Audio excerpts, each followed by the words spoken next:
as if he's just come straight away for the Green Brigade. Aye, we'd have meeting at 6:30, mate.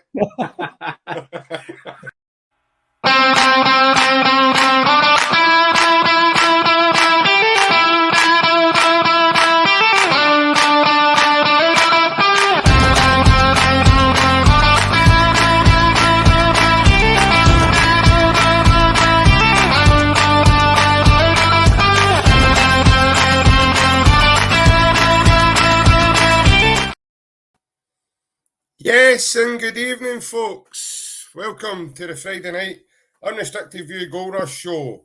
It's myself, JP, and I'm joined tonight again by my right-hand man, as I call him, the two Ronnies. Welcome on again. Ryan, how are you, mate? Oh, good, mate. Friday night, Celtic playing Sunday, so happy to have Celtic back home, mate, and happy to be your happy self. How are you, mate?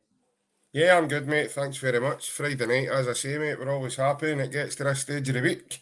As you can see, mate, we're reverted back to the hoodies tonight because it's still -9 in Glasgow, so it's a wee bit of a cold one. But everybody that's joining us, welcome to the Friday night Gold Rush show. Thanks for joining us. I hope quite a lot of you are tuning into our community part on my page. That's where you'll get all your updates of what's happening with the page as we go. If anybody doesn't know where it is, you just go into our YouTube channel and click on the bit that says community. It should be one or two along from playlists, and it's on a wee list along the side. And you'll see in there, there's regular updates going to be in there all the time. And obviously it'll let you know when we're going to be on, myself and Andy Gray's, I like to call him here, Big Smiler. Ryan, and possibly Big OnlyFans, I know, but he's no ways tonight. He's bombed us out, apparently. He's away for dinner or something, Ryan. I'm going to need to start having a word with management because it's just not good enough, mate. He calls it a meal, but is that code word for OnlyFans? We don't know, what I mean? We don't know his code words yet, so... I think he started doing meal deals, let alone anything else. I hate the you're talking about. I'm not talking to him, mate. It's not my... That's definitely not my alley. That's certainly not my channel. That's a big man. You need to speak to him about that. As I say, next up for the boys, a wee trip to Tannadice. You'll remember that vividly, Ryan. Obviously, you were there in person the last time. I actually can't remember what happened that day. Maybe you should enlighten us a wee bit, mate. Oh, it was -9, mate. It was Baltic. No, I must admit, mate, I was obviously at the game myself, and I was actually quite privileged to be there, mate, considering we won 9-0. Before the game, you were maybe expecting 2 or 3 or something, but when the first 2 or 3 goals were in, you're thinking, here, this could be a cricket score. And it went to 4, 5, 6, and I'm thinking, here, this could be anything here. If we really wanted to be 9, 10, 11, because to be fair, United, they weren't absolutely ranked rotten. We were just unbelievable that day. We were so good, man. Everything that we done well, we did well in the sense that everything that could have happened. It's probably one of the games where you visualised, if we do this properly, if we do this, if we take our chances, like we keep saying in terms of European football, if we took our chances, we'd have won by 3, 4, 5 goals in certain games. That was the way it felt then. If we took our chances in the second half, it could have been anything.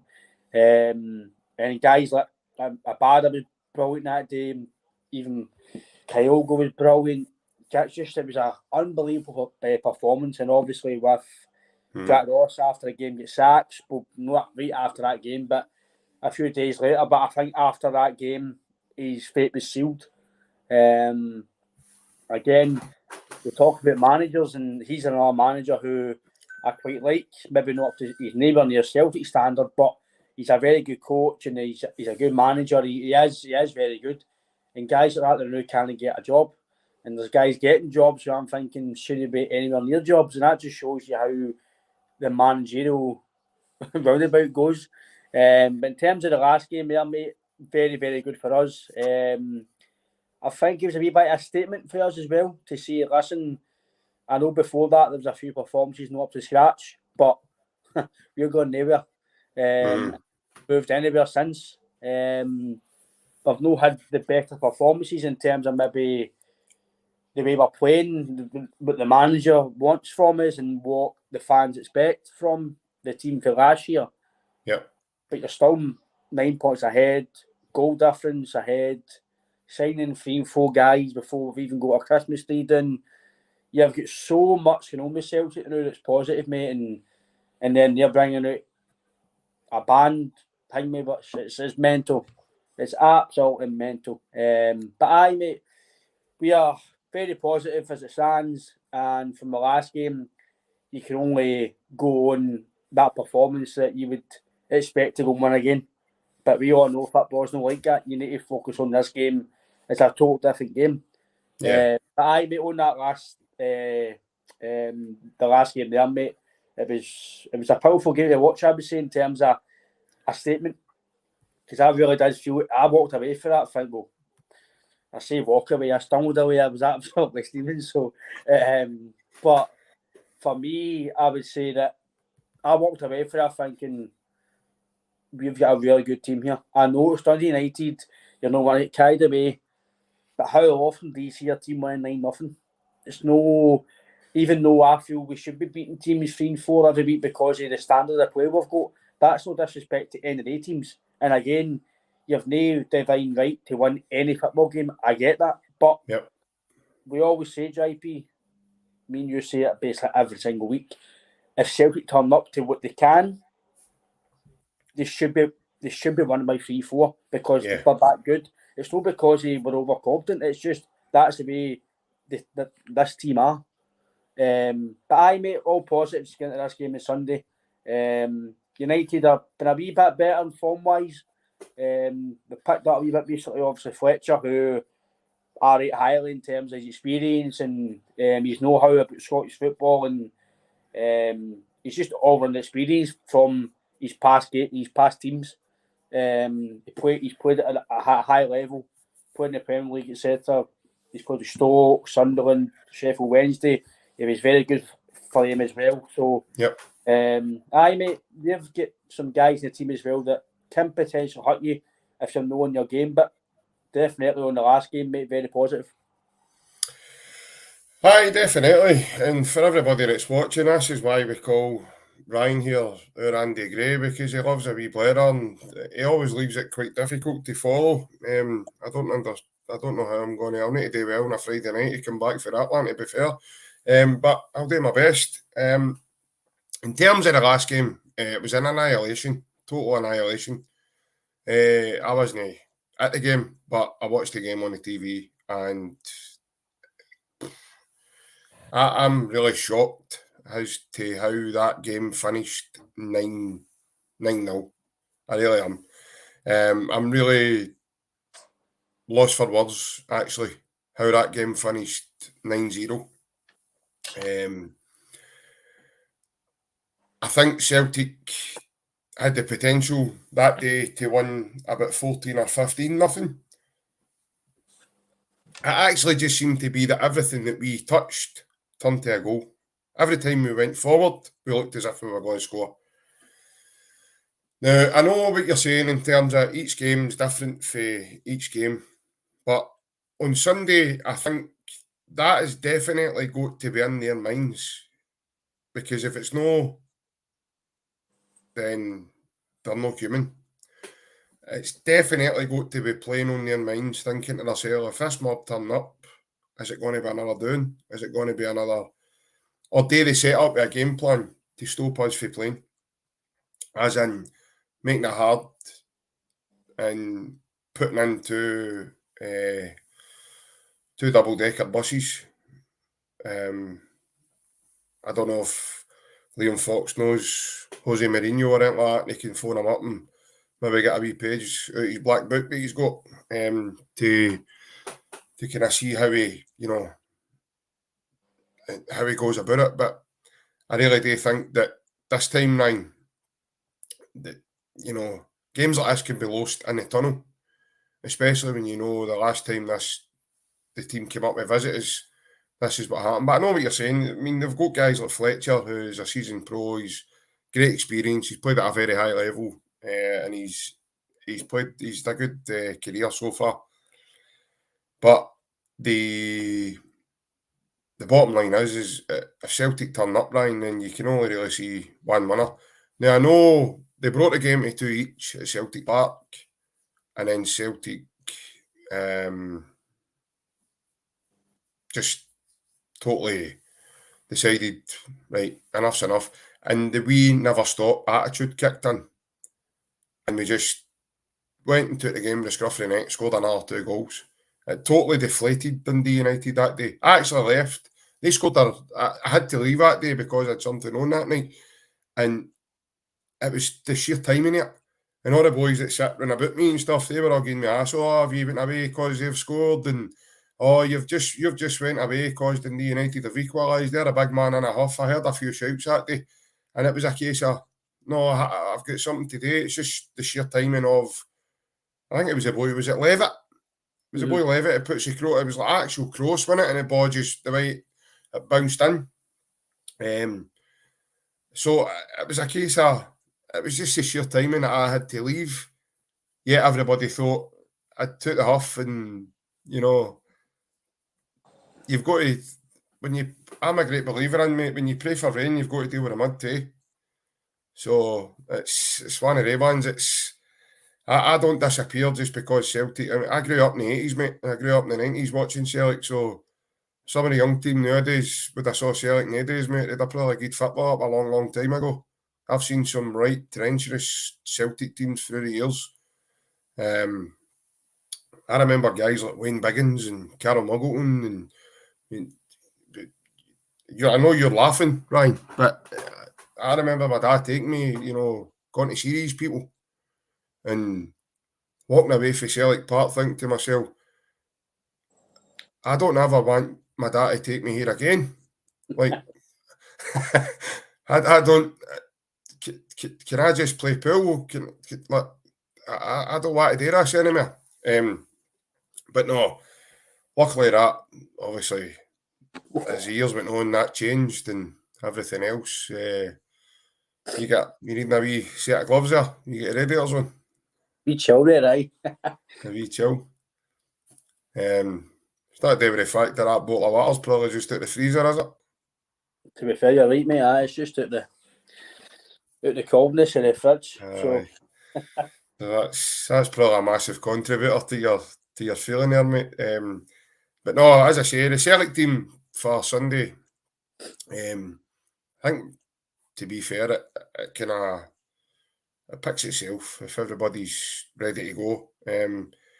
Although there's one guy, obviously, that I will mention, and that's this man here. And I think he, for some reason, is going to throw a spanner into the works for the team on Sunday. I was just listening to Angie Day. I don't know if you've had the privilege to watch it yourself, Ryan, but I was listening to Angie earlier on, and I think this guy's going to come into the squad right away. And I think, going with the way the manager's speaking, he's here to make an impact, which is music to your ears, because we don't want, I know he's a young guy, but we don't want a guy coming in and then he's one of the players that we don't see for 6-7 weeks or 2 months, or he maybe get a game now and then we'll not see him for 6 months. So I'm kind of glad that this guy's being his number one target, who he thought that was going to be the first one in the door come the January window, and B, he's fit, he showed up well, he's done pre-season with the team he was with, albeit their season hadn't started yet, he's not played a match for a wee while, but he's shown all the really good signs in training. So I do think, as part of the squad, I do think he certainly will come in, and I think this boy's ready to make a right impact. And again, Ryan, that's only going to add to the quality. Dundee United thought they got down the last time. We've now added 4 players to our roster that didn't play against Dundee United the last time. Kobayashi, Johnson, Tomoki Iwata, and now Oh Hyung-gu. See, I've been practicing that, by the way. See, I know you're impressed there. I seen your face lighting up there just as soon as I said that there. That was just I don't know if it's this. I don't know if it's actually this headset that makes me feel like a commentator on a match day. That you're kind of under that ultimate pressure straight away to get his name right. Or it's just the fact that I've probably done my missus and my Wednesday she done by walking about the house repeating his name over and over and over and over and over again till I got it right. I don't know what one it is, but no, mate, I think, like he says, everything's going positive, and I think this guy's going to come in straight away and add to the squad straight away, mate. I think I'd be surprised if he starts. Unless he changes his system, then he would need to put Kyle on the bench, which I just can't see it happening. So, but I think he will get some game time by what Ange was saying, and you always get a vibe about what the manager's saying about a player when he'll be ready or when he won't be ready.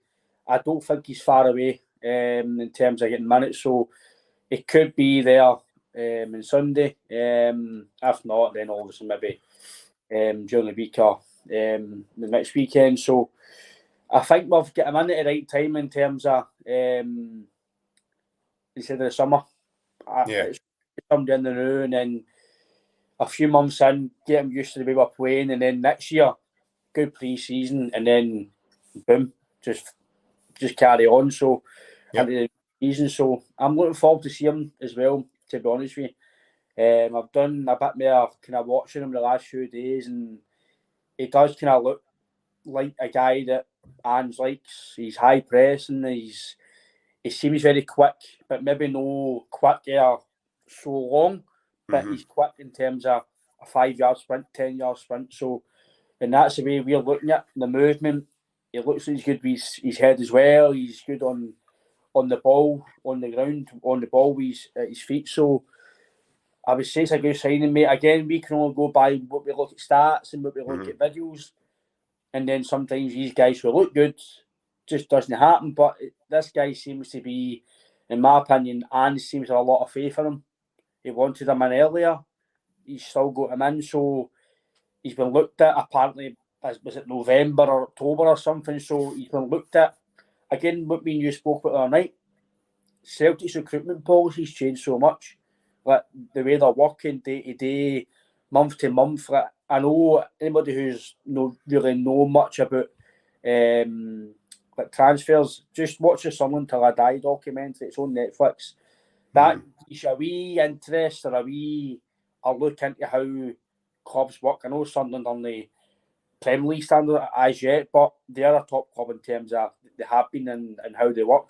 They're better now working wise than they were on that documentary, because the guys then, it was crazy how they were working. But most teams have 4 or 5, and if they don't get him, they'll get him. They don't get him, they'll get him. And sometimes Celtic, it seems to be that maybe we've had third or fourth choice, and when guys again like Bayo, Kamara, Rasmussen, Capo, Kazim Richards, I'm trying to think of other guys in the past that we've signed, even guys like Barrichter, and we've signed some for decent money and they've no worked out. Were they maybe guys that maybe third or fourth in the list, and we've had to go and get them? So this seems to be a guy. It was between him and Shaw. If you go by the media, but if you go by Ange, it was always him. But there must have been a slight interest in Shaw for it to be how long it went for. So, well, no, it's going to be a deadline signing, and Shaw walks at Celtic Park. It wouldn't surprise me with Celtic, because Celtic normally, there's always something happening with deadline day with Celtic, either outgoings or ingoings. So, I think the outgoings could be a bit busy in terms of will Welsh go, will he stay? I think that might depend on maybe us getting somebody else in, maybe, because you really only get 3 centre backs, because Welsh is probably still, in my opinion, he's not a first team starter. He's maybe somebody to come in and cover just in case you get injuries, and that's not a downgrade on him, but that's just because the quality we've got. Just a comment here for the YouTube, mate. Just on, you just mentioned about outgoings. It looks like Giakoumakis is about to complete a move to Japanese team Urawa Red Diamonds. I did see that, Um, but I wasn't obviously. I don't really believe anything now until it's fully announced. I think I seen £4 million Lanky, so I don't know if that's true. It's just what I've seen on Twitter. It's no for some big official source or anybody that I've got for information in the past or I've seen in the past. It's just what I've seen on Twitter. So I find it a strange move in terms of Jackie Marcus. I think it's maybe that must be money. It must be money. A better wage for his family, a better wage for him. Because it's not a footballing decision in my opinion. It could be, but from a fan, from what I would see is going to maybe win trophies or ambition, I don't think he's got a Japan JP to play European football because it won't happen. He's not going to play Champions League football again in Japan, maybe Europa League or whatever. He's not going to play in a European competition, so that's just not possible. Japan, it's a decent standard, albeit it's getting better. Because look at the guys we've just got for Japan, so it is decent in terms of some of the teams. I know this team like to spend a bit of money. They have in the past. I'm sure that Patrick Schick plays with him as well. I'm sure. If I'm correct and right, is it him? He plays with him. no, I think it's Alex Schalk, is it no? Sorry, Alex Schick. I know. Sorry, Patrick Schick or something. That's how it played with back there. Does a boy Carlson not play with him as well? I'm not sure, mate. But forward Carlson. I'm sure they've got a few European players in their squad. You know this team, they like to spend a bit of cash sometimes, so this is maybe the marksman for this season, getting Jackie Marcus in. Listen, if he goes, which by all counts, that's the way it looks, I'll just comment. Again, we'll probably talk a bit more about him as the days go on to give him a send-off, but in terms of Jackie Marcus, mate, I thought he's been a very good forward for us. I've seen some guys putting him up there in the bracket as some of the best strikers at the club that we've had. I think if he stayed longer, maybe. I just think he's unfortunate the way that Celtic play, that it's just one striker. And if he was the main man, I'm not going to say he would give you the same talents as Kyogo, but I think he would get a goal just about nearly every game, if I'm being honest with you. I'm not going to say he would score. Maybe on average he would get you 1 and 2 a game. A game. Aye, so I think he would get you a goal every 2 games, personally, Jackie Marcus, every time he starts. Last year when he started, he just about scored.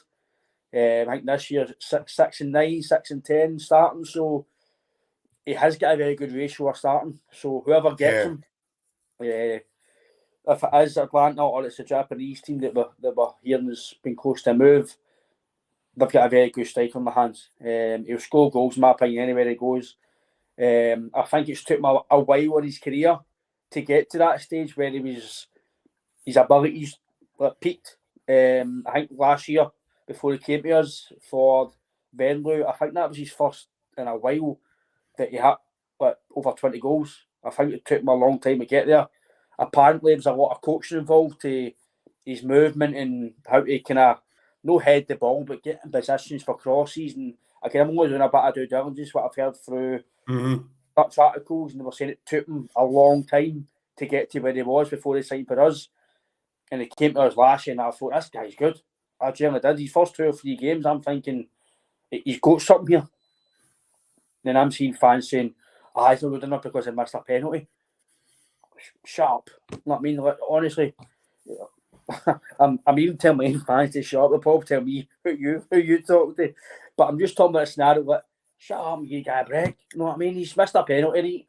I missed a penalty. The context of the way you're trying to say it is in the moment. No overall, as in you're trying to down somebody's opinion. You're trying to say... at the time, I'm thinking, can he get a break? You know what I mean? Shut up, give him a break. He's missed a penalty, right? Before done silly things on football grounds. Like, I've missed a penalty before. Do you know what I mean? It's no... Well, Harry Kane, he missed a penalty on the biggest stage in football history. But then you don't see Spurs saying, I don't want him playing next week. Do you know what I mean? Yeah. But I was thinking, just guys, give him a break. And then what he done for us was fantastic. And nobody's telling him to go when he was doing all that. So it's mental how football changes, mate, isn't it? Absolutely, yeah. And then now this year, guys are saying he should be starting. He's not starting. It's mental. But in terms of Marcus, don't want to talk about too much because I know it's not done yet. But aye, mate, if he goes my best wishes. He gave me some good times last year, some good goals, big moments. Was it this year? I'm sure it was this year. No, it was last year, sorry. It had been last year. The goal against Dundee, I think it's 3-2. He's hat-trick. Brilliant to get that, I'm sure. That was close to near the last minutes of the game. So, against Rangers when he played, he's done well as well. He is a big, I'll put this in the right context, he is a big nuisance, but in terms of football-wise, he's very, I think he's annoying in terms of the way he plays. So aye, mate, if he goes, which that's the way it looks, best wishes to him, and obviously Sunday he'll be the wee man to lead the line. He'll do the business as usual. I'm the same as you, mate. I do believe now that Celtic are winning. They're winning games and tunnels now. We've spoken about it in the past, mate. You had it even with Rodgers. I feel with Rodgers' team, you had Sinclair, Roberts, Scott Brown, McGregor, Edward, and Belly, Griffiths. You looked at the tunnel and thought, Jesus Christ, we need to play well today to win. And I think teams now are doing that now. Especially Rangers when they play at Celtic Park.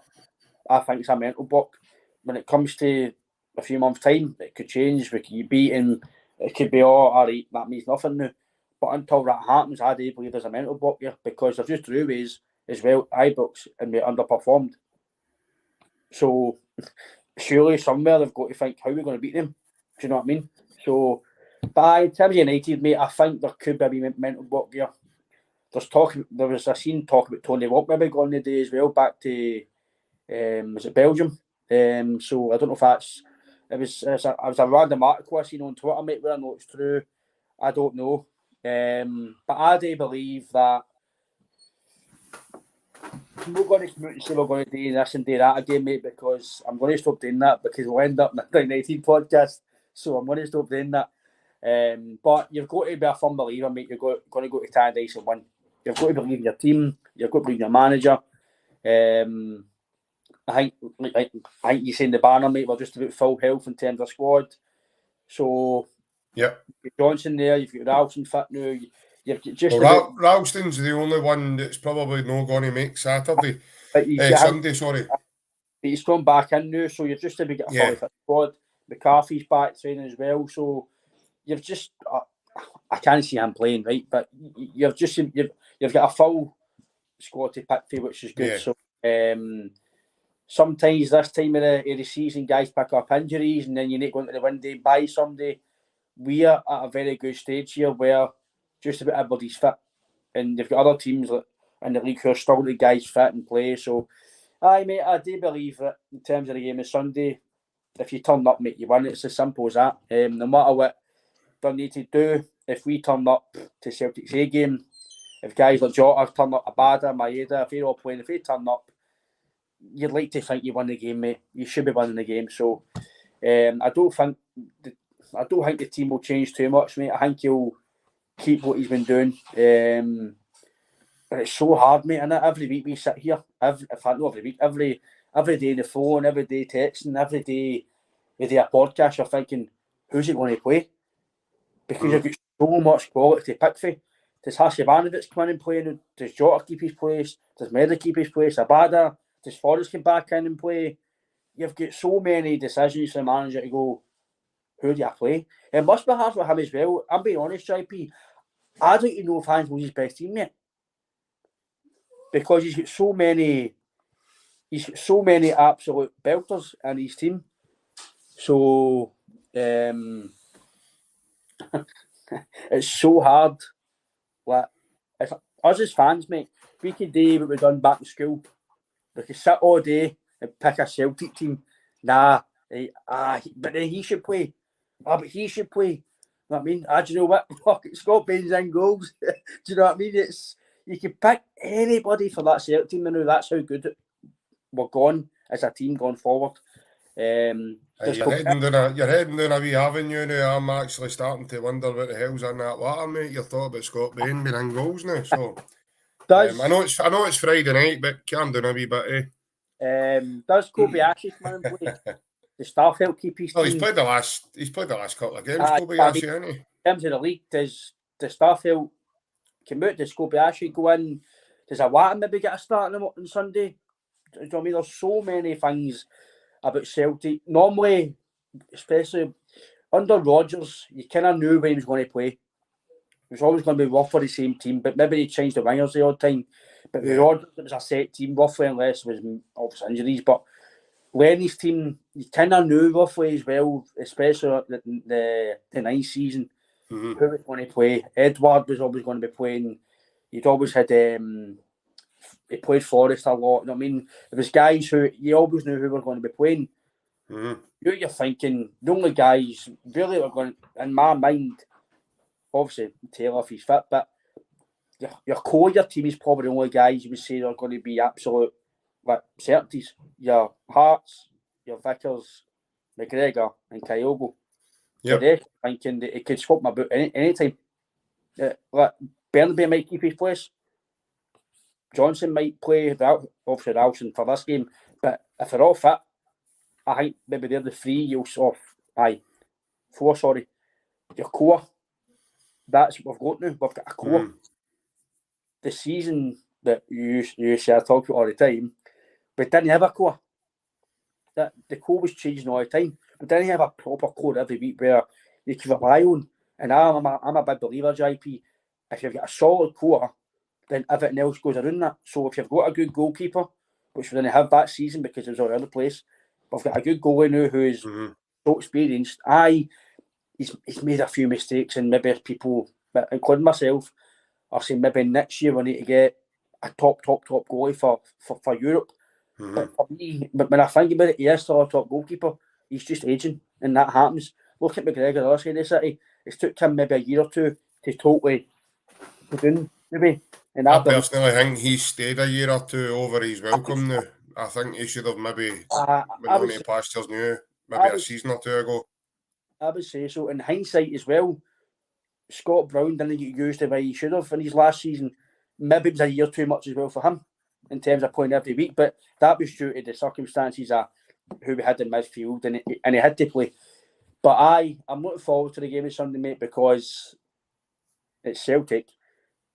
You had a good performance the last time. You're on a good run at the moment, and you just can't say anything else but Celtic win.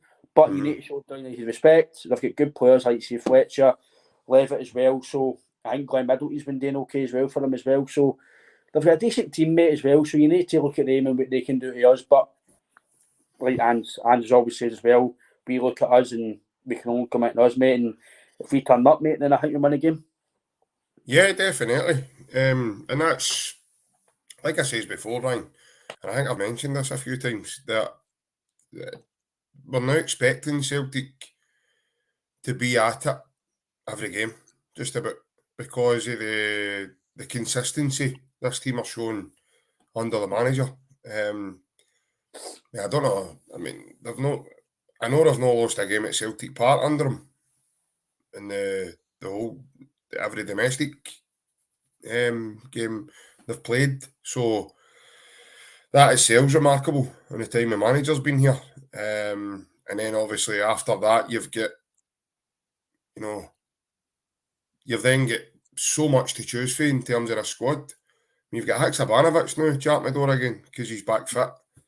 Abada seems to love playing against Dundee United because he's, I think another one or two goals against them. I'm sure he gets to keep them after it. Kyogo scored a hat-trick against them the last time we played up there. He also scored against them at Celtic Park when he came off the bench. A wee comment here just as we're going. Sean has asked, do we think that the new boy will be on the bench? Sean, I'm not sure when you tuned in, we touched on that just a short time ago. I do think he will obviously be part of the squad. Obviously, listening to the manager today, I think you can see Ange has got good. He's got a good vibe for us. Ange, I think, knows what he's buying, and what really gets me is the manager looks very excited when he talks about him. That's twice I've seen him speak about him in two different type of interviews. And I think the manager knows himself. And again, you know, I like doing it, Ryan. I'm going to stick my neck out again. In the mirror, this, I'm going to end up like a giraffe. But I think Eastern Mombasa. aye. Except he done a snapper aerial. Aye. He hot a shot that much, he knocked the sky plug out. What a laugh that was, I had to be there. Aye, had to be there, aye. And we once kicked a giraffe to death. I'm kidding. Brilliant. Aye. No, everything east of Mombasa's surely the Indian Ocean. He says, no, it's definitely it was east, wasn't it? No, maybe it was the west, aye. There you go. A monkey broke with aerial and ran away to the west. Had to be there. Had to be there. Aye, brilliant. But no, just talking about the new signing, Sean. I do think he'll be part of that squad, mate. I really do. I think he's came in and he's here to make an impact right away. I know he's only 21, but going with the manager, the vibes we're getting, and obviously the due diligence that we've been able to do on him, it's definitely a full steam ahead with this one, I think, and I think he's ready to come into the team and we'll, you know, we'll see the impact for him straight away once he gets going. I do know he's not played quite a bit of football for some time. They were in a close season, the team he was with, that's Suwon Samsung, but he has done pre-season, so he's not missed any training, and he's come in and he's trained well with the squad apparently all week. Ange did say that it's a big week for him in terms of his move and the travel and things that he's had to put up with. But I do think he's ready to go. Even the wee clips that you're seeing him in training, he looks very sharp. I know you're only seeing seconds of a clip, but you can tell when somebody's there and eager to get going. You can see it, and you can obviously tell in his interviews when he was asked about was he ready to go, then his answer was yes straight away. So I do think he'll be part of it. In terms of the game itself, Ryan, I think the game will take care of itself, mate, to be honest with you. We've mentioned this numerous times, and for anybody that's watching us that probably hasn't heard this already, we have said that the only threat to Celtic moving forward is Celtic. If we don't turn up on a match day or over a period of time, then it's only ourselves we're going to hinder, because nobody else in this country is strong enough to get near us on their day of playing. Nobody. Look at our squad. Look at the depth that we've got in our squad. Look at the options that we've got per position. Nobody else in this country have got that. Nobody's got those options. It's just a fact that nobody's got that option. Maybe one or two players for this position and that position, but in terms of ability and quality and the depth, nobody's near us, Ryan. In my opinion, mate. I don't know about yourself, but in my opinion, I just don't think MD's there at all, mate. No, I put it on Twitter a long time ago. Well, I say a long time ago. It was a few weeks ago, I think. That's a long time for you, mate. That's a mate. 10 minutes with me. That's like 2 weeks ago to go on Twitter's like 5 years of memoirs. Mate, I'm nearly 30 now. My mind's losing the plot here. No, I was saying... Hey, man, with the amount of stuff you put on that Twitter. Mate, you need to call it bullshit. You need to call it out. No, definitely. Honestly, definitely. Some of the stuff I see, I'm like, I need to tweet that. Mate, I would love to know tweet anything tonight and just... See if I was a professional, I would need to just listen, mate, take my Twitter. Because I need to say something. Some of the stuff you see, I'm like, open your phone, mate, have a coffee and that in the morning, and you're like that. You can't be serious. Like, some of the stuff I see, especially for him on the road, I'm thinking, right, no, you're getting called out. Still watching Belgian football, right? You're getting called out then, because it's nonsense, man. Like, you need to call it out. People won't call it because they don't want to get backlash on it. I've just turned my hands off, right? Fire away, slag me. I'm about to finish my coffee. Doesn't bother me. I said a few weeks ago. I bet there's a few people sitting here wondering why I've just not hit end broadcast already. Mate, I'll make you tea now, right? No, but you're spot on, mate, in terms of Celtic. I said that a few weeks ago. I think it was a few weeks ago, 40 months ago, on Twitter. I can't remember what game it was after. I'm trying to remember what game it was. I says after it.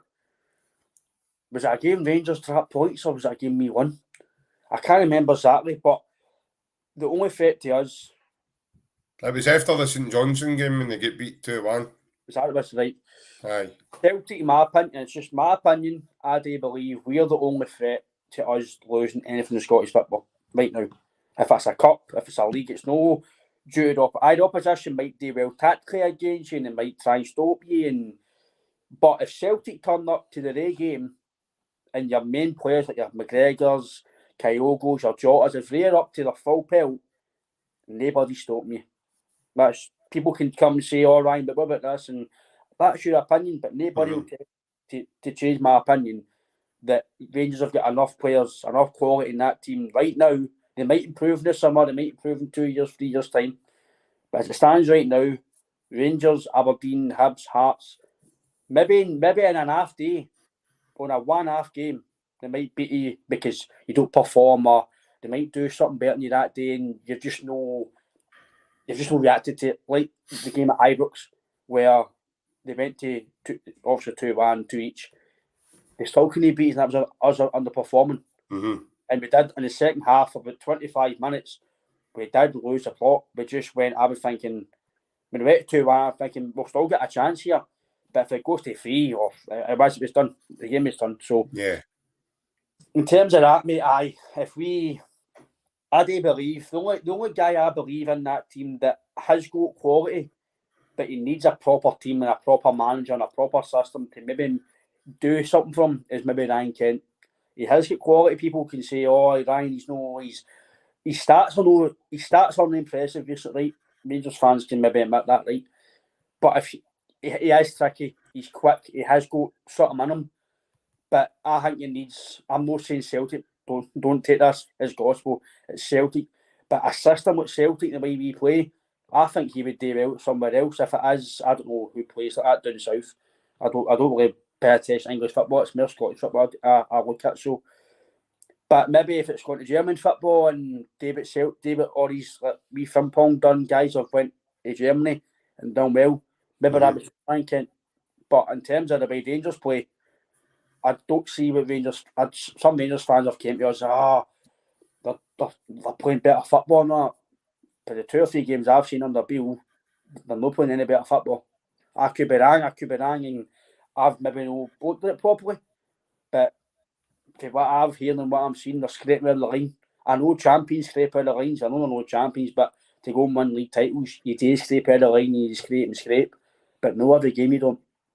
Eventually that'll come to a halt. You can't just keep winning 1-0 and last minute goals. It can't happen every game. We've done it in the past, but it's not every single game. You can't just scrape through every game with just no playing well. That only happens for so long, and then it comes to a halt.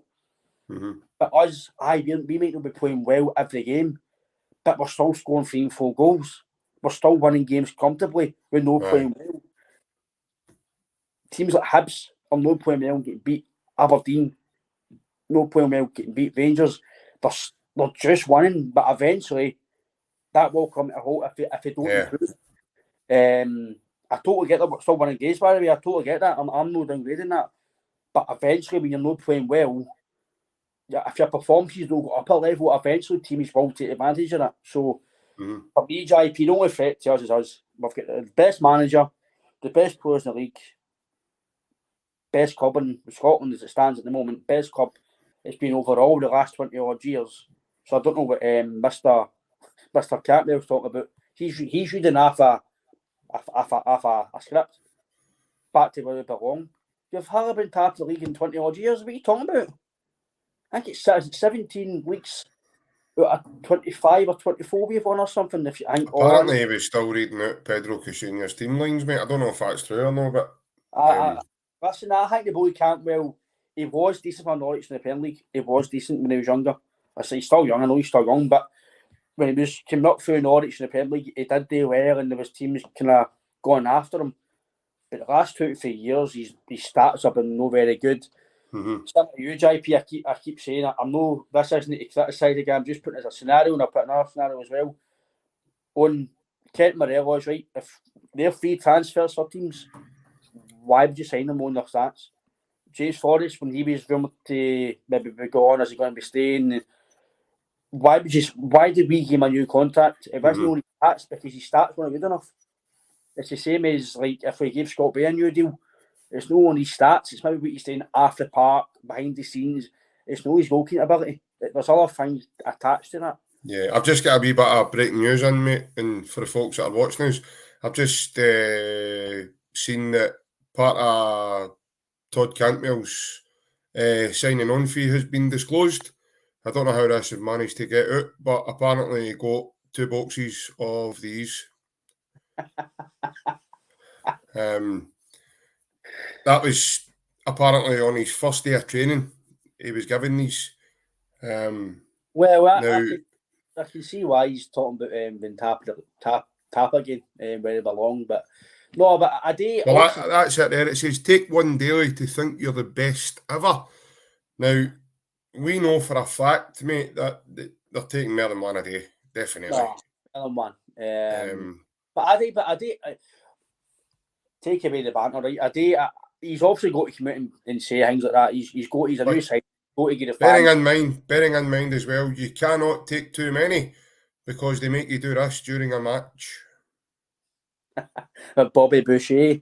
They make you sit down and have a rest. They can have an adverse effect on you should you take too many. They make you do the most bizarre things on a football pitch. But take away back aside, he's obviously got to say things to cheer up the fans, or I'm here to do this and listen, or it's the same as boxing. Boxing guys have got to promote the fight. They've got to say silly stuff that they don't even mean, and then after the fight they're all best pals. You've got to promote. He's promoting himself. He's promoting why the club signed him. I'm here to do this. Listen, guys, you've signed or done that in the past and they've failed. That's just what happens when guys sign clubs. But yeah, back to your point. We are the only threat to win these things. But they maybe in a 1.5 game, like Hearts can beat us like they have in the past, or Rangers maybe in the last few games. But in a 1.5 game, these teams can beat you. I get that, right? But it's the same. It's the same as like European football. We beat Barcelona in a 1.5 game, but we're never near Barcelona. It's just one of the nights it happened. Same as St Mirren this year. It happened. But then look at the rest of the season. So, obviously, at the time, we've done what they've had to do and they've beat us, but because we totally underperformed. But you've got to give St Mirren credit. I get that.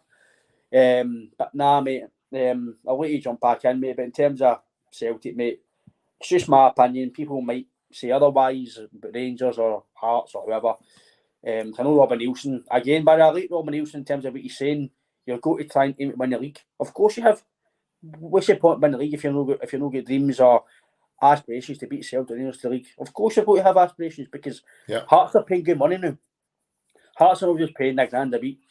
They're paying decent money. Guys like Snodgrass is not going to go on pennies. Shackleton's is going to go on pennies. Do you know what I mean? So boys like Devon, I said I've just come in for the World Cup. They could be getting. Imagine the young boy they brought in as well for Newcastle, the boy Cool. Aye, I don't think he'll go on pennies. No, I doubt it. I think we listened to Joe Savage, I think, to start the season as well. He's wanted to do things for Hearts. He's wanted to make them split us in Rangers, which, by the way, if you've not got that ambition as Aberdeen, Hibs and Hearts, then you shouldn't be at the club. You've got to try and split us, and like Aberdeen did in the past, finishing second, etc., etc. You've got to try and do that. That's there. Obviously, it's not going to happen with Celtic spending the amount of money we are. Rangers try to spend the money that they've got. They're still the second best team in Scotland as it stands. So you've got to put it to them, which I totally get. Hearts that displaced them from second. I think this this would be on every bus stop and bill poster all along the east end of Glasgow. I'll be very surprised if I see anybody splitting Celtic Rangers in my lifetime. Aye. Oh, there'll be plenty of that, mate, at bus stops. I really do. Because you just wouldn't have anything left, I don't think. I've got nothing left. I'll be very surprised, mate, in my lifetime, unless somebody takes their Hearts or Hibs or something like Aberdeen to maybe give them a bit of money. I can't see how they split Celtic Rangers. I know Rangers might not have the best finances to maybe compete with us in terms of £7 million signings. I know they signed Mike for £7 million, but I just don't believe it was £7 million. There's a lot of things that they need to do to beat Celtic Rangers, and that is one, purely finance, but the second, they've not got the fan base to do it as well, with merchandise and books. Like Hibs are phone, Hibs etc. can't fill their game in a derby game. Yeah. Do you know what I mean? And that's the games. I know we're a bit off topic here, mate, but it's something that doesn't really get mentioned. That these teams want to get tickets, and these teams see if I'm a Ross County fan or St Mirren fan, etc., Hibs fan, right? As much as I'm a Celtic, and much as I'm a Hibs fan, right? See when guys like Jota, Kyogo, McGregor are coming to your stadium, surely you want to go and watch that. Surely you want to go and watch the best players. It's the same as us when Modric and Tony Kroos come to Celtic Park. I'm coming to see Celtic play against them, but by God, am I coming to see the boys play football? Mm-hmm. Of course, yeah, I'm paying my £50, whatever it is, obviously to watch Celtic, but I want to see how good these guys are up close and personal. Yeah. I keep falling back to the game against PSG. We get annihilated, but it was so good to watch these guys play football.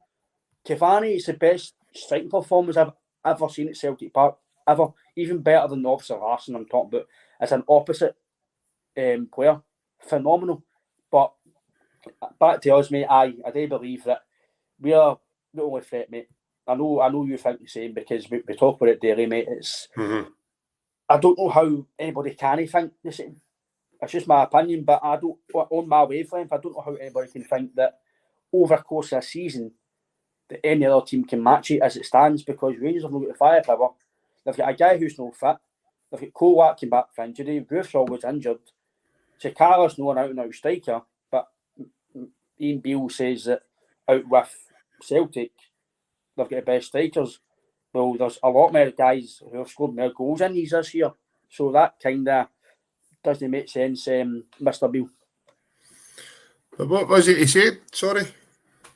Basically, his quote was, I don't know if it was misquoted, but he basically outside that Celtic Rangers, well, Celtic obviously, that he's got the best strikers out with anybody else. So take away Aberdeen, take away Hibs, take away Hearts.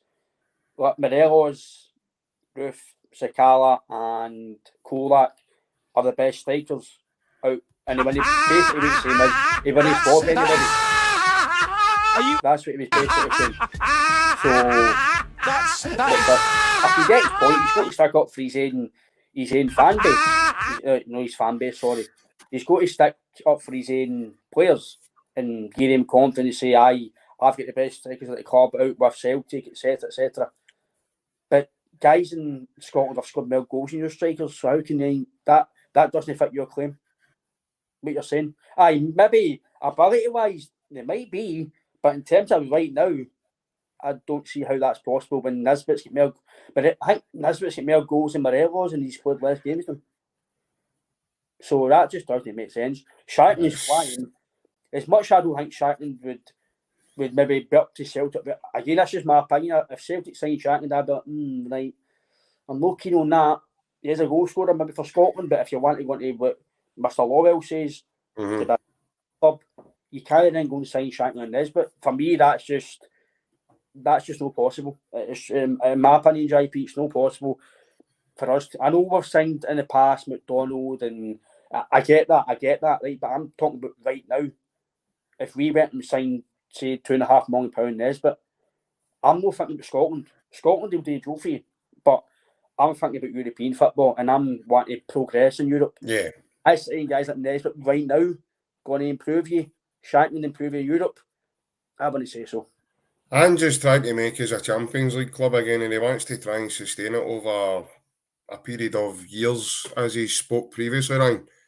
And I don't think those guys would fill our fans with sheer confidence that they were able to do it. However, that doesn't mean that these guys can, develop and become better players and, one day get there. Because Jamie Vardy, I mean, he started at Fleetwood Town and he ended up scoring left, right and centre for Leicester. He won the Premier League with Leicester, played in the Champions League with Leicester. So I suppose anything in football is possible. I think Greg Taylor's a prime example of defying odds that, against him. There is a lot of guys in our support who, when we signed Greg Taylor, it probably didn't fill them with confidence. Well, I didn't know my opinion on it. No, you were rattling like a bag of gingies. But he's played again. Aye. I think you were making tea for your man that time, and you were like, I was like, half a cup of tea left in each cup for your mum and dad. It got to my end of my terror, like Ian Beale there. I had nothing left. I'm like, no, he's playing again. I can't. I've no more energy. But now I think look up now. He's. Well, that's it. I mean, he's been absolutely first class this season, mate. And in my opinion, mate, he's definitely contender for Player of the Year. I know the wee man's scoring a lot of goals now, but he possibly could get it because he's a goal scorer and he's a focal point of the team. But for me, Greg Taylor, and not just because his performance levels, Ryan, it's because his overall play. If you watch him in certain games, he passes the ball at number 10. Mm-hmm. He threads balls through the eye of a needle. Look at that boy he played to Maeda at Easter Road. And that's not the first time he's done that this season. You look at his running ability now as well. He's running the game at Tynecastle, we won 4-3. Mm-hmm. His running ability is unbelievable. He's took his game at a totally different level. So it just shows, I mean, I've gave a couple of examples here of players who, can do it. But the here and now, I know exactly what you're saying in terms of, Shankland and Kevin Nisbet. I tell you what they are doing though. They're banging the drum for Steve Clarke to say, listen, how are you going to leave Shankland out? He scored 20 goals in the Scottish top flight.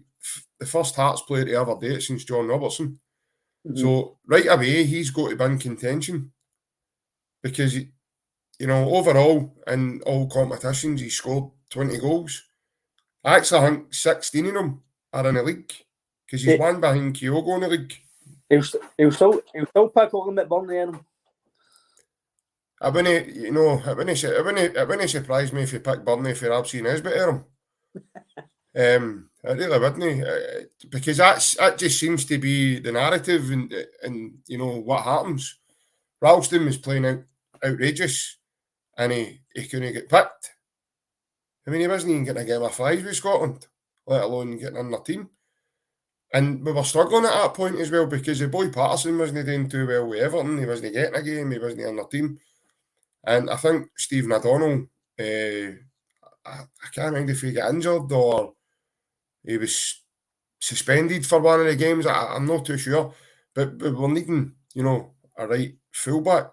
And I think he played the boy that used to play with Hearts, he was a left back for them, but now I think he's at Brentford now. What's his name? Aaron Hickey. Aaron Hickey. He actually played him at right back. And it was a game that we struggled in big time because a bit similar to the performance level that day from Juranovic at Ibrox. The kind of balance of the team wasn't quite right. And it just, but yet Ralston then came on as a sub later on in the game. And it kind of started to show like the proper way of balanced, the way the team should have been flowing. And people are saying, right, why is he not playing? And then all of a sudden he plays well. I think the next game he scored for Scotland. And then he was out. And you're like, what the hell? Like, what is it you're after? Like, He's playing with Celtic. He's playing at a good level. He's now playing. Last season he was playing the Europa League. He's played in the Champions League this season. So what else is it they want? What is it they're looking for? It's kind of beggars belief. But we could go on and on and on and on about it for hours and talk about it till we're blue in the face, mate. But in terms of the game on Sunday, mate, I think if Celtic turn up and play the football we can play, we all know the potential outcome in that one. But tonight, my man, and obviously this is what I call my favourite part of the show, which is Friday night goal rush, the reason why we're all here.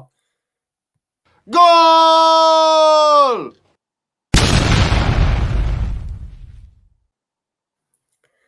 So, as I said, the Friday night goal rush. So, I'll just kick us off straight away, Ryan. Obviously, the fixtures this weekend that are coming.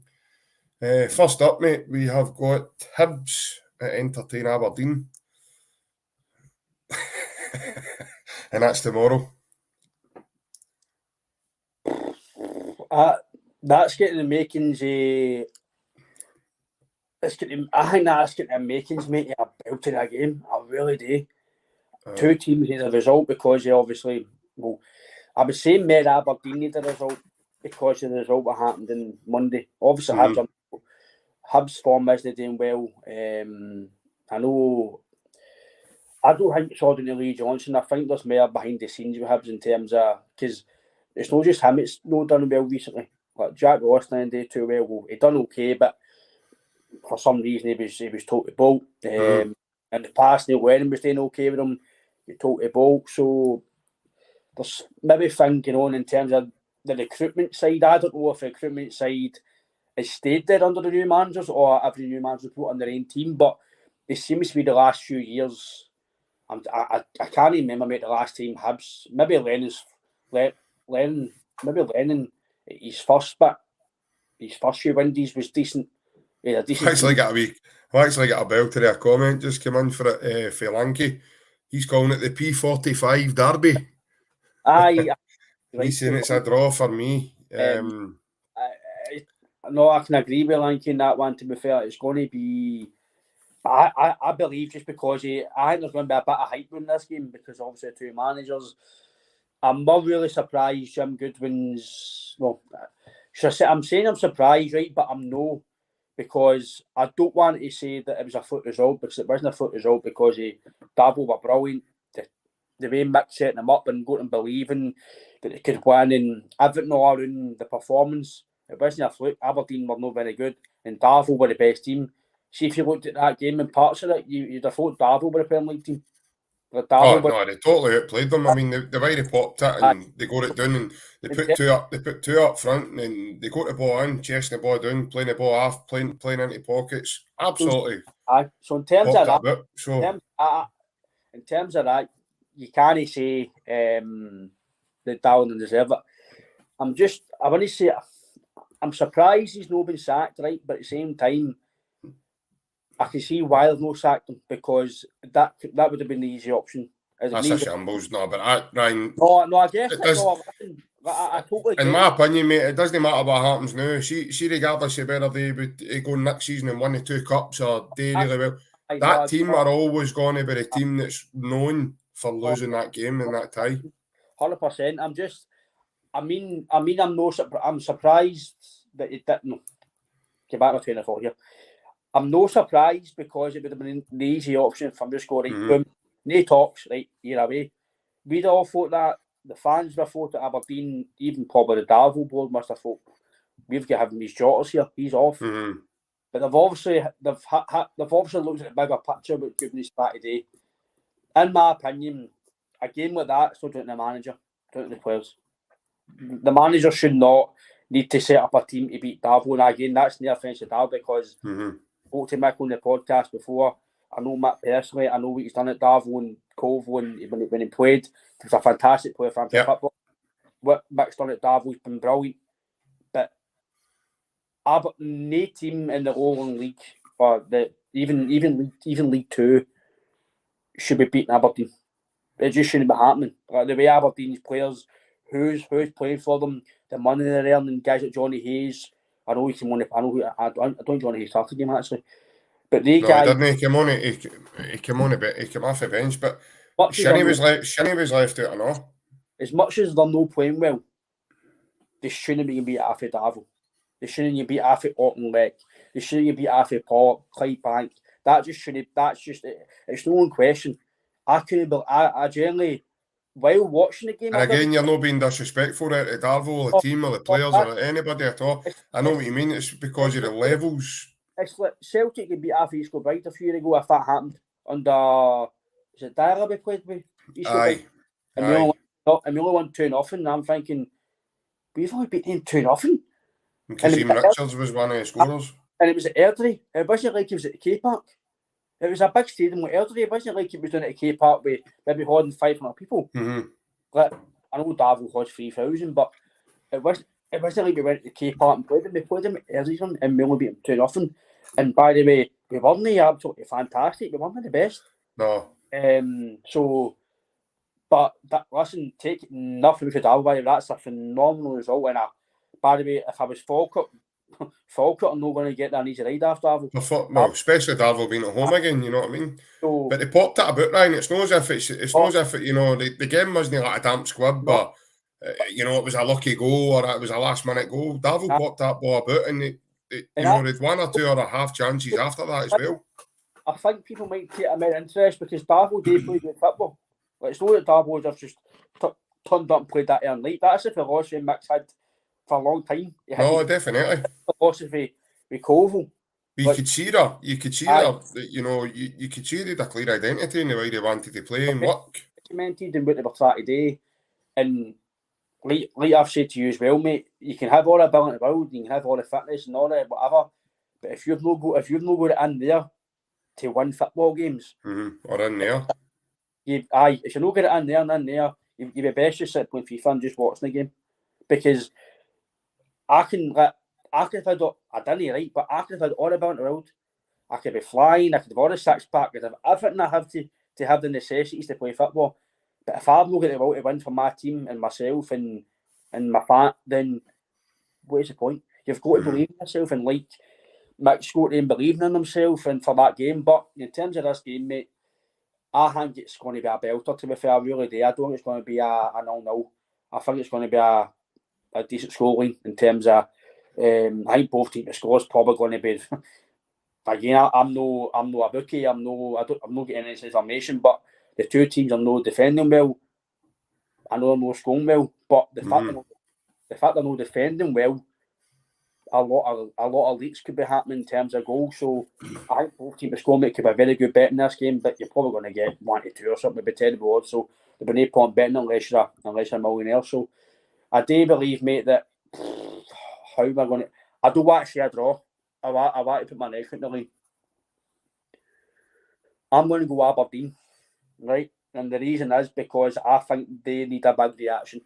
They need a big reaction. It's impossible that they go to beat 3-0 because see if they do, I'm being honest here, JP, right? I don't think so. See that, especially the Davil result, that's no Jim Goodman.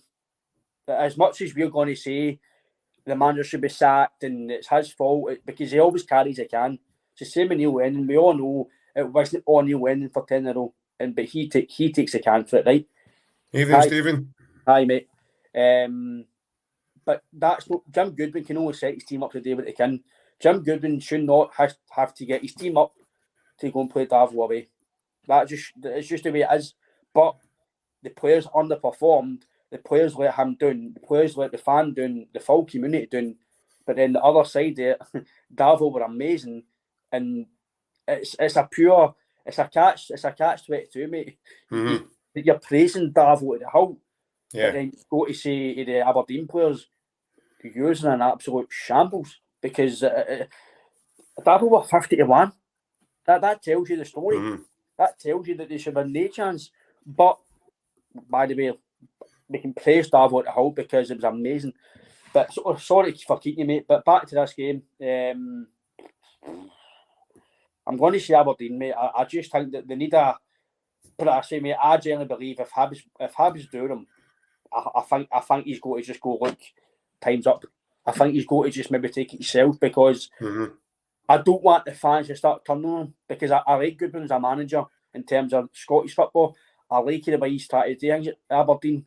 I liked what he tried to do at St Mirren as well. So I think just for his sake, mate, I think they need to win, because I think if they don't, I think they're maybe going to start turning them, because obviously that result is happening. Well, you know what I mean? So, but I will say Aberdeen you're going for. Well, I'm going to say Aberdeen as well, for the simple fact that Hibs have lost Porteous. They've now lost the big boy Rocky Bashiri. And there's a potential for him to lose Nisbet as well. Obviously Martin Boyle's still out injured. I don't think they've brought, apart from the boy Jeg, I don't think they've brought MDL in this window, if I'm wrong. He's away as well. Melkerson's away as well. Melkerson, he's away on loan, but he wasn't really much a part of his plan, so I wouldn't count him as part of Lee Johnson's team. But again, I like Lee Johnson. I know I like the way he talks. I like the way he sees the game. I think he's quite honest in his approach, and you know the way. I think he's off his nut if he thinks that any of his players are getting near Hattati and Maeda to find out what it was they had for their dinner, breakfast, whatever the day. I think he's done his nut if he thinks he can turn up at Celtic Park, dress for a rodeo show again if he intends to try that one again.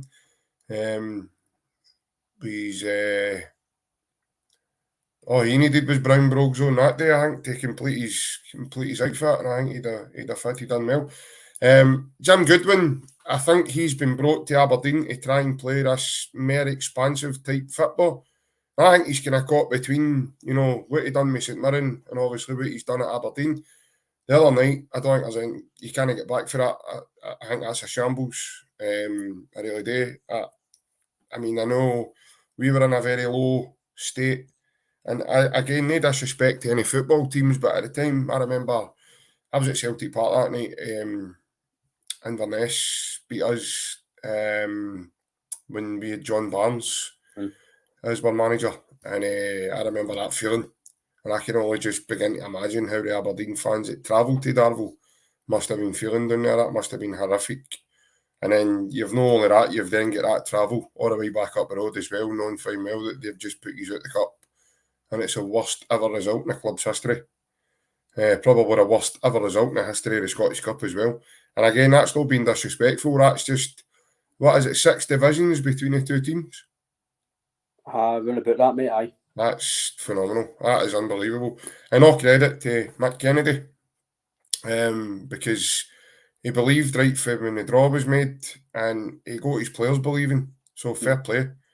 And not just fair play for that, fair play for the football that they played. Bearing in mind, this guy has came from Scottish football amateur background as well.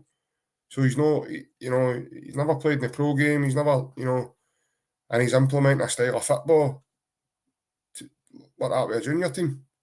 It's hardly surprising, mate, that, that you saw that performance.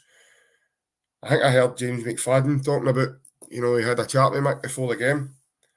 And Mick had told him, obviously, what they were going to try and do.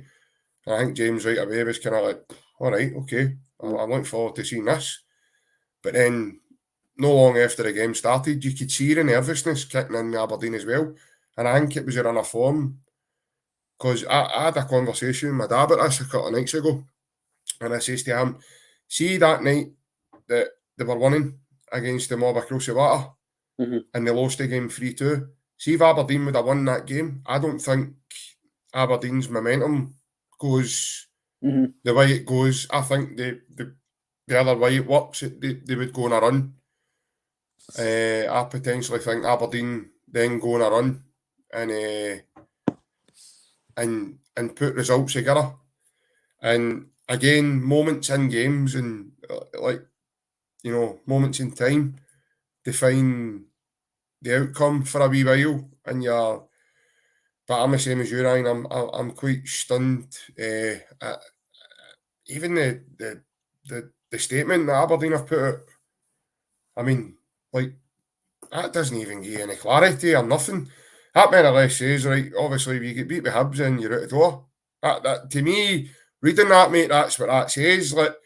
What happens if they don't beat Hibs, or what happens if they beat Hibs and then lose the next game?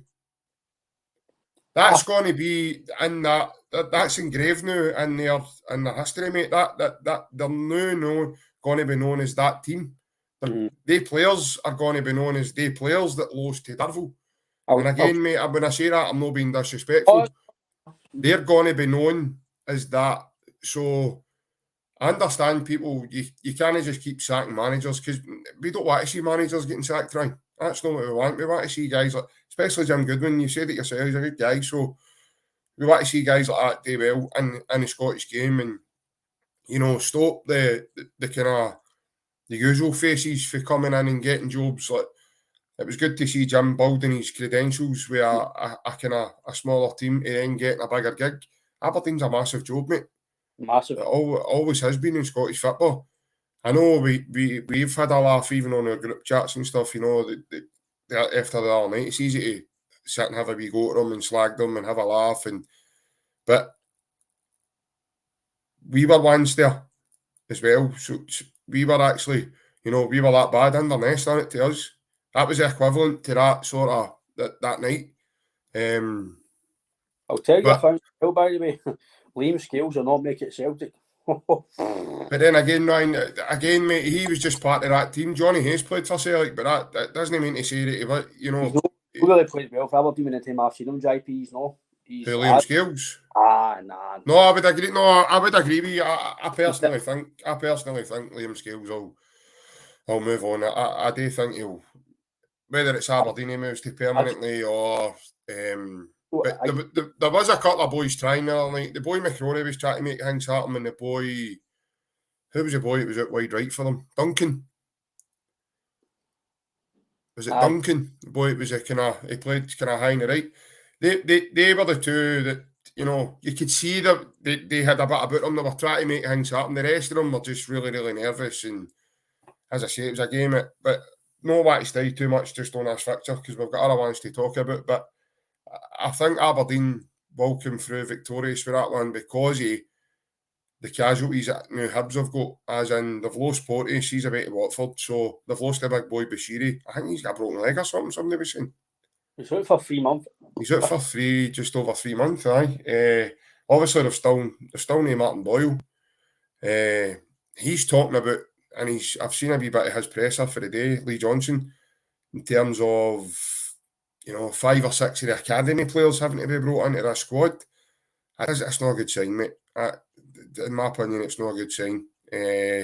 Unless these boys are like the class of 92 at Old Trafford, then it's definitely not a good sign. It's no, if that's what you need to revert to, because either the upstairs, again, due to mismanagement, and you've said it yourself, no, they've moved Lennon on, they moved Aaron Stubbs on, mate, to win the Scottish Cup. Mm-hmm. They made it harder for him because they told him his budget wasn't this and his budget wasn't that. And Stubbs ended up moving to, was it Rochdale he moved to? Rotherham, no? Rotherham, so it was that. I knew it was an R, I knew it began with an R. And then obviously Maloney was a gamble because Maloney had a set way of playing. Talk about him going to Wigan now. Yeah, I heard that to replace Cole Touré. That's madness as well. Again, you want to see guys like Jim Goodwin getting jobs because of these guys that are, you know, have got an experience. And I mean, I wouldn't be surprised. I've seen a few comments tonight, just hearing the comments, like Paul Lambert's name's been flung into the hat for the Aberdeen job, and so's Neil Lennon's. I wouldn't be surprised if Jack Ross is going to get tossed in there as well, because obviously Jack's out of work, and I'd imagine at some point he'll be wanting to get back in. So, but no, moving on, Aberdeen, I think Aberdeen will get that one. The next one up's obviously the Big Goose. They take on St Johnstone. I know they played St Johnstone on Saturday, and God, we heard about it, mate. It was a damp squib. So I'm with you. I think eventually, if the performances keep going, it's going to come back to bite you, because I've seen them maybe twice now we've returned for the World Cup, and the twice I've seen them wasn't great. And looking at the results, you can see the results on the line. You know, they beat a 10-man Kilmarnock 3-2. They beat Aberdeen in extra time. This is an Aberdeen team that just get put out of Scottish with Darvel. They beat St Johnstone 1-0. They came back for getting beat. They've had to do that a couple of times now as well. So, and they probably, the best they've played under, we've had Ange Postecoglou, the best they've played under us, and they could only muster a draw. So eventually, Ryan, these kind of flattish, whether you're flat the first half or you're flat the second half, or eventually, mate, it's going to come back to bite you, because that other team might just get that extra goal that then put a pressure on you that you need 3 rather than 2 or 1 or whatever it may be. So, but eventually, mate, it will, you become unstuck if that's what you're, because you can't just keep relying on certain individuals to get you goals, because these certain individuals, we have pressure on them, in my opinion, eventually it goes stale for them on a night, or, you know, it just isn't quite there. And it just shows you in football, mate, you just never can tell, because I don't think anybody, being honest with you, would have predicted that Darvel result the other night. So it just shows you in football, like, Anything's possible. who was it used to say it? Jimmy Hill. It's a funny old game. So it just goes to show you. But in my opinion, I'll give you my opinion on it. I know I've been saying this for a while, but I'm actually going to take it for a draw. I know they're at home, but I'm still going to take it for a draw, because Callum Davidson's teams tend to do a wee bit better away from home than what they do at home. I know what you're saying, because I've said the exact same in terms of them. People might, if anybody listens to it or watches it when it's out, if a Rangers fan watches it, I don't know, but they might say, aye, but we're winning games, we're still winning. I get that, I totally get you're still winning games, but if your performance is only up to scratch, eventually you will slip up. That's just going to happen, because a team will take advantage of it. I.e., if it's us, if it's St Johnstone tomorrow, or if it's Hearts, I'm sure they play Hearts at Tynecastle. Is it Hearts at Ibrox or Tynecastle? No, the Tynecastle. Right. Because we're at Parkhead, aren't we? We play Livingston. So they'll need to perform, because Hearts are doing well now. Even if Hearts don't win tomorrow, I don't win this weekend, they're still on a decent bit of form. And at Tynecastle, yourself, JP, was us or Rangers, the crowd's always right up for it. And if Hearts get an early goal, it's always a hard game for you. Mm-hmm. I don't think tomorrow will be the game to slip up. I do think they'll win tomorrow. I think there's maybe more chance of them slipping up away from home than as at home. But then again, when they're not winning at half time, they get booed after the park at half time. So, and that, listen, JP, I know me and you're Celtic fans here, but take away your who you support. See every game, if you're not performing well and you're getting booed at half time, sure, that must have an effect on you. It must. Mm-hmm. Every week you're getting booed, man. Every week. It must be a mental thing. Yeah. It shouldn't take you to go into the dressing room, if it's Celtic, Rangers, Aberdeen, whoever it is. It shouldn't take you to into half time to then get cheered up to go out and play better in the second half. It shouldn't take that to happen. I don't know how that happens to teams. I don't know how that. No. It happens a few times for us sometimes. Why do you always come out better in the second half than you did the first? It shouldn't take you 45 minutes and then the manager to give you the hair drive treatment for you then go out. It happened with Livingston and St Muir. They were hopeless the first half. I think teams need to get Davy Martindale into their dressing room at half time. Martindale gave him a talking, and then they came out and won the game. That was more than a talking, mate, to be honest with you. I know, but I don't understand how that happened to teams. I heard him a day, he wasn't happy that somebody had actually recorded that from outside his door. I think tomorrow, mate, I think they'll win. I don't think, again, I'm hoping they don't, but I do think they will. I think they will have too much with St Johnstone. I just think St Johnstone, I think maybe their chance was to win last week. Didn't happen. So, again, like you say about Cam Davidson, St Johnstone do okay at Ibrox sometimes in terms of performances, but I'll just keep it short, mate. I think I think they'll win. Okay. Ross County, they're at home to Kilmarnock.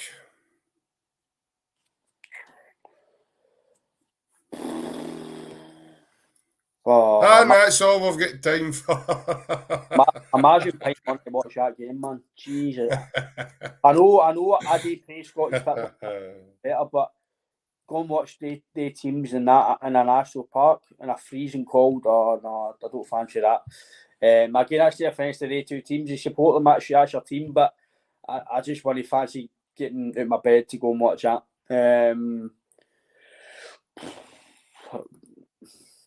I'm not going to do draws. I'm just going to put my neck out the line. Okay. I'm going to go Ross County. Simply is because I just think Kilmarnock have just got a bone. They've no identity whatsoever. I've seen them a few times this year. But at least Malcolm Mackay, he tries to play football. He tried it against us at Dingwall. He tries to go to Celtic Park and play football.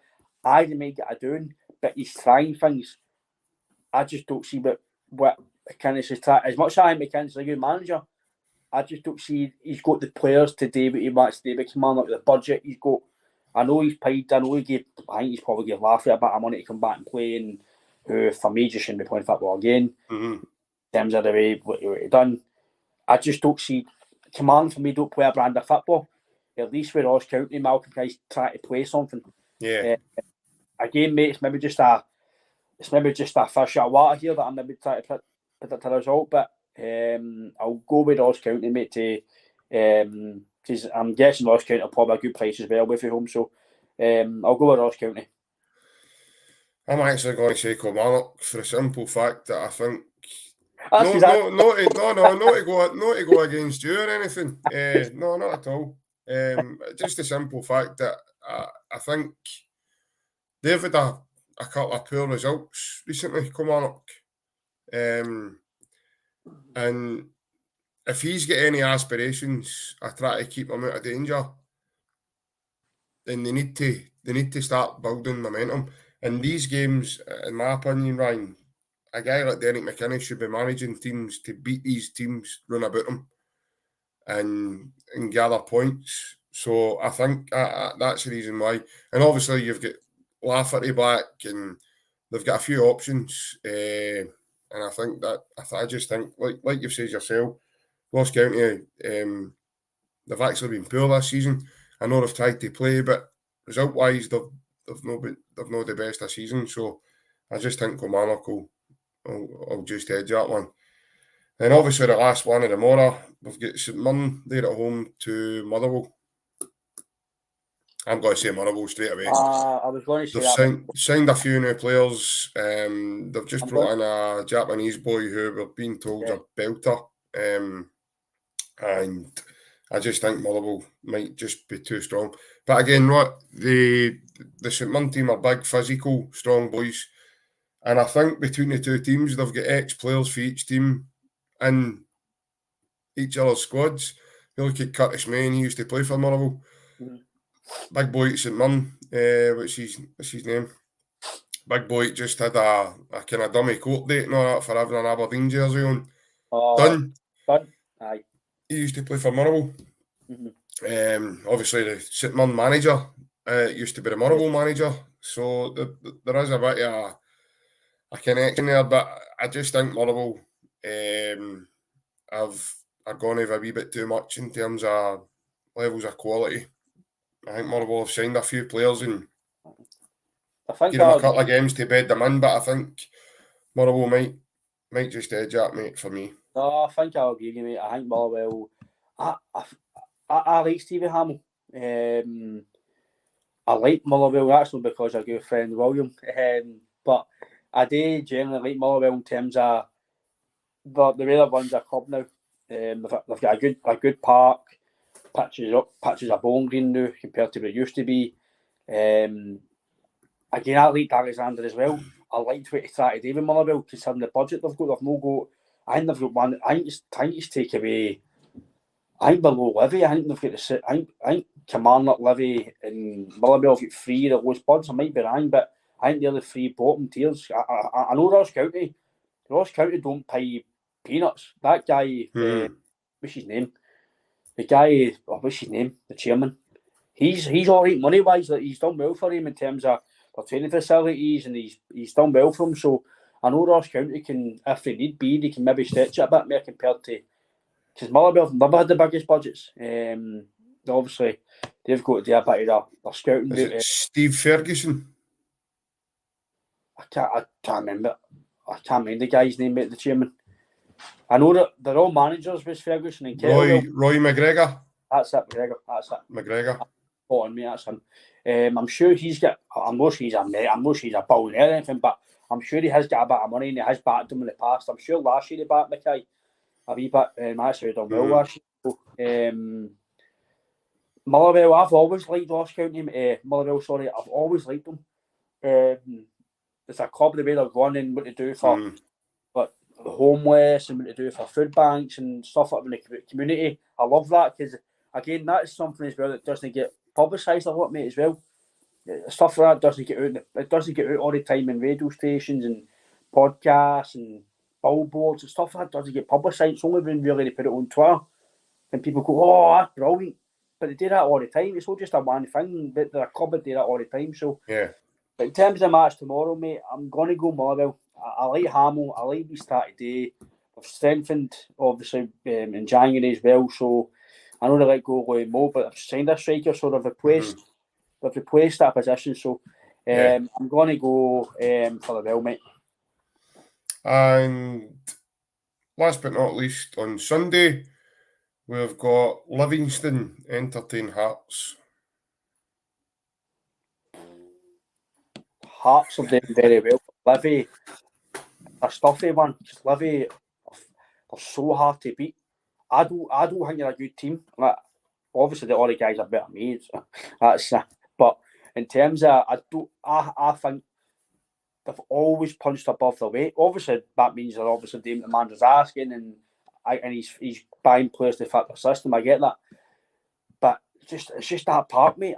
I know for a fact that if that's a grass park, Livy are not going to be better there. I just know that. I just know that from what I feel about football and what I see for the product. If that's a grass park, Hearts will probably win 3-4 tomorrow. Sunday, sorry. Yeah. But because they are, I totally believe, JP, that they are still as a level for some teams. You yourself, mate, you played against maybe you were playing top of the league and you're the bottom team. But if you take them onto a cow field, a park, or an absolute one of the what do you call the scouting pads of the old Arsenal, a leveler. It is a bit of level. It takes a bit off that team's game. So, but I know teams in Scotland should be able to play in every park. I get that, but Livy have got to do to get results and keep their club running. So obviously playing Arsenal again, but all weather park and it was off recently, so mental. But in terms of the game on Sunday, mate, I'm going to go with Hearts. As much as I think Livy are stuffy, I don't think it'll be a 3-4 game on that part. I might be wrong, but Snodgrass is starting to play well for Hearts. His experience and his abilities. He's a bit of a slow start because obviously he didn't play much, but now he's come in now. He's a top player, still playing at a very high level. So obviously I seen Craig Gordon's back in the gym already, which is by the way, do not underestimate what he's doing already. By the way, that's phenomenal. It's scary. Yeah. A guy at that age, he's in the gym already. I'm only talking from my own experiences. I had 2 serious injuries. Mentally, I was gone. Physically, I'm still not the same. And for him to go into the gym within a few weeks and do what he's doing, I know they've got the technology and it's better surgery, it's better this, and I get that, but mentally that's amazing. At that age, to still go and do that, for me, is brilliant. So I take my hat to Craig Gordon for doing that. It's frightening. But Shantley's flying as well, so and there was a bid as well for Blackpool for both Civic. Hearts have said, cheerio, you need to up your bid, so good to see Hearts are no taking prisoners. Listen, no, what Celtic should be doing sometimes. Previous bids, no, if you want my player, you need to pay this. And that's what obviously they're maybe saying with Civic. So, but I'm going to go with Hearts, mate. Aye. I'm going to say a draw. just for the simple fact that you said yourself, the part's a leveller. And I think Livy's got Newbley back and they've got a couple of people back. So I think, you know, he'll certainly cause problems for that Hearts backline. Definitely. And I know the boy Kai Rowe's a good player, but he's kind of not the tallest. He's certainly not the most physical. Somebody like Big Newbley, he'll just he'll throw him about like an empty tracksuit. So I really do think there could be a wee draw on the cards there as well. But it's good to see that people are still watching us, Ryan. That's what we're here for. Because I've just been corrected. Apparently, the man that says it's a funny old game, it wasn't Jimmy Hill, but indeed Jimmy Greaves. To be fair, Plunge, I did know there was a Jimmy in there somewhere. I just get my Jimmys mixed up. Be Jimmy it could have been Jimmy Cranky, who knows? But or Jimmy Five Bellies. That's another one. Or even Jimmy White, Mr. Whirlwind himself. But no, I knew there was a Jimmy in there somewhere. But I'm glad somebody was glad people are paying attention and we've not bored everybody to tears yet. But that brings us to the end of our goal rush predictions. I'm enjoying that, I know. No. Goal! That's a shame. That brings us to the end of that part of the show. And it also brings us to the end of the night. How time flies, eh? When you're having fun, mate, time flies. You're having fun. It also flies when you throw a cloak. Right, and that's a full thing, knackered. First and foremost, thank you very much, Ryan, for taking the time with me tonight, mate. I know you've been busy today, so Always a pleasure, appreciate mate. your time. We thank you, everybody that's tuned in to watch us. Anybody that's, want to get involved with our wee league table we've got going, now that the goal rush is back up and running, please don't hesitate. You can message us in the community bit of the channel. You just go to our YouTube channel and you can message on there. Anybody that wants to get more involved with us, please don't hesitate to subscribe to our YouTube channel. To do so, if you don't know already, you just set up a wee email address and a password that you will remember as an individual, so that you can just log on and just click the subscribe button. Basically, it's free to do it, so we don't charge any money, and it doesn't, that doesn't cost you any money either. You just click subscribe, and what it does, it just gives you a notification to any time that we either message on the page or when the page is ready to go live.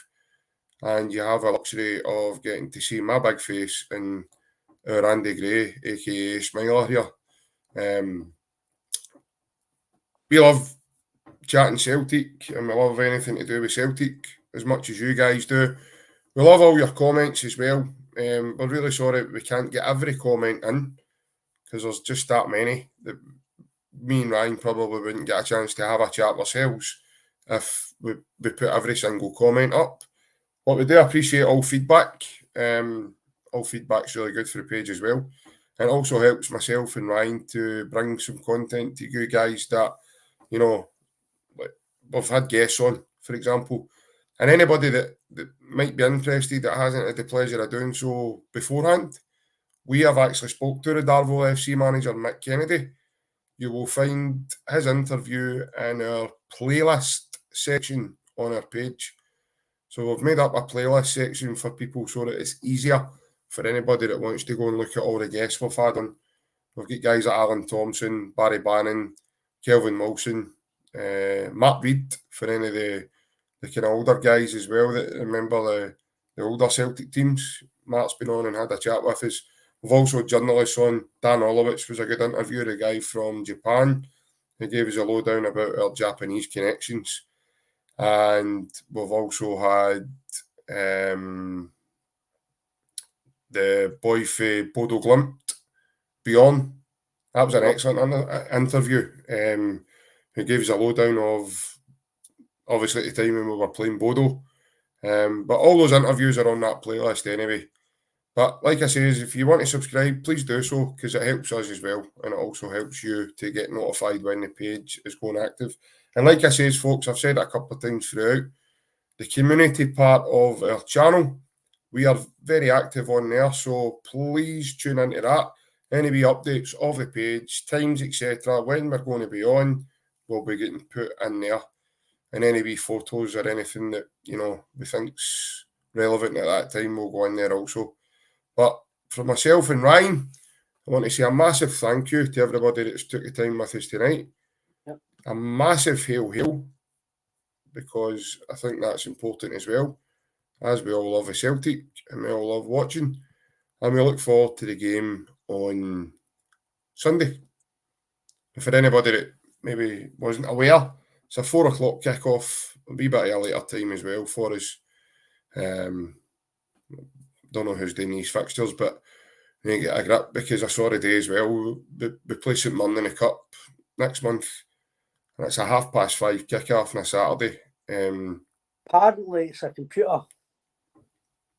Yeah, but I think it's only got 2 buttons on it, the computer. I don't think it is a computer, mate. No, I don't think so either. I think it's just yes or no, yes or no, yes or no, yes or no. Have you? That bad. You know, Edmonds hosting it. Dylan O'Deal's hosting it. Yeah, aye, no Edmonds. Apparently he's got Mr. Blobby as a mascot as well. He's running about mental with him. Oh yeah, what a show that was. Blobby, Bob. No Edmonds house party. Absolutely brilliant.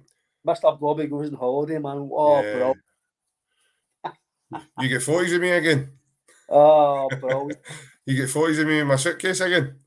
No, that's Big OnlyFans. He's getting them. He's got all sorts of photos. He's like Robin Williams in that film, one other photo. Aye. He's got all sorts of photos on that living room, by the way. He's got a memorabilia, a bit of memorabilia. He's the only guy I know that's got that. But he'll be like Winston at the pizza. $9.95. That's how many subscribers, isn't it?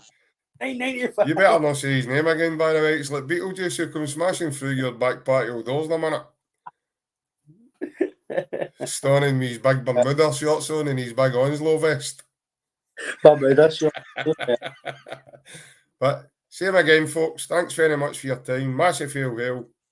See you again. Cheers. Hail. Take care.